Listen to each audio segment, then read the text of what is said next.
Oye, esto es solo para los rumberos.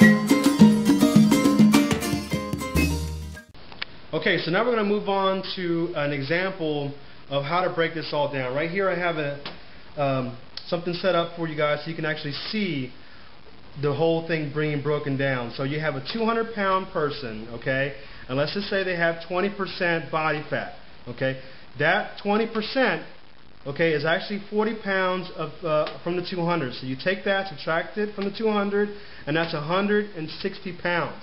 Okay, so it's important to understand that you're feeding 160 pounds of muscle mass. Okay, you don't need to feed 200, pounds, because you're not feeding the fat. You're feeding the muscle mass in the body, not the fat. And that's really important to understand that. So when you understand what your fat percentages are, subtract it from your actual body weight, and then that's the number you want to actually use to establish how much protein you're going to be taking in. And once again, I'm going to say that by eating the raw foods, the greens, the sprouts, all these foods, you're using all of the nutrients. You're using all of the protein, all of the minerals. None of it is being cooked out. This is the extremely important to understand why raw foods work so well. Because a lot of the foods that are being heated, when it's heated, a lot of the protein, a lot of the minerals and vitamins are all being removed. Not all of it, but a lot of it. So why take in more and more of the heated food when you can have raw foods, the raw greens and sprouts, and use all of the nutrients? Okay. So let's get back over here to the graph. So we got 160 pounds of body mass, muscle mass. So you take that number and you divide it by 2.2, and this will give you your weight in kilograms, okay? And so that gives us 73 kilograms.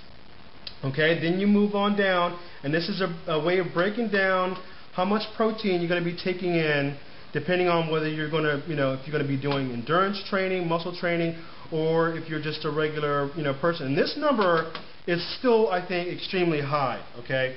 I don't think everyone really needs to have 0.8 grams of protein if you're not doing a whole lot of endurance training or muscle training and things like that. So take that with a grain of salt. And again, these numbers that the USRDA are using are based on cooked foods, heated foods. So when you're talking about raw foods, it's a whole different realm. So let's move on. And so we're taking 73 kilograms, and you're timesing that by 0.8, and that'll gives you 58 grams of protein. Now, if you're doing high endurance training, muscle building, and you take that same number and you times it by 1.2 grams, that gives you 88 grams of protein. Okay, so and that's per that's for the whole day.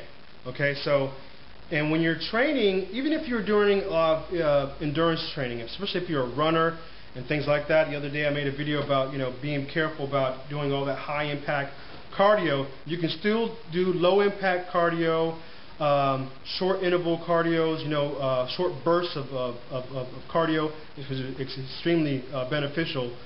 So, but if you're doing like marathons like that, you definitely want to kick up your protein levels to make up for your muscle trying to or your body trying to use the muscle for energy, and you don't want that, because that's what helps break down your muscle mass. So it's an important thing to understand that when you're eating your protein, when you're trying to figure out your levels of how many grams of protein that you need, you have to break down the body fat, subtract it from the actual total amount of that you weigh. Okay, so it's an important key to understand that.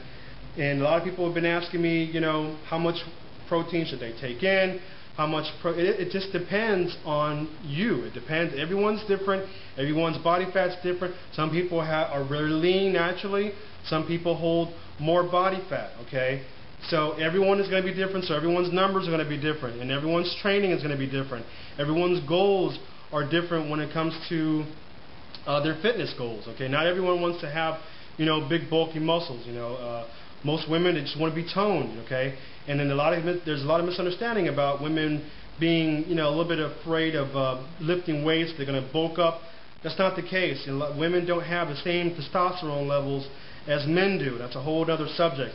But, you know, just keep it simple, okay? And when you're, like I said, doing the raw foods, sprouts, greens, veggies, shakes, juices, all that stuff, you're using all of the protein, all the minerals from the vegetables and the fruits, and so you're using all of it. None of it's heated, and so none of the minerals are being removed. So it's an important key to understand on why sometimes the raw foods are the better choice. Okay, guys, so I'm going to wrap this up, and I hope this is beneficial to you guys. Hope this answers some of your questions out there.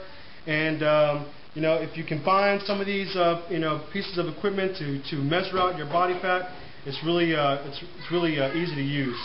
So okay, so that's pretty much it. I'm going to wrap this up.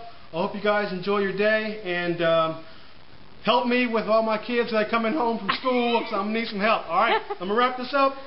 Get your body fat count. Understand what your weight is.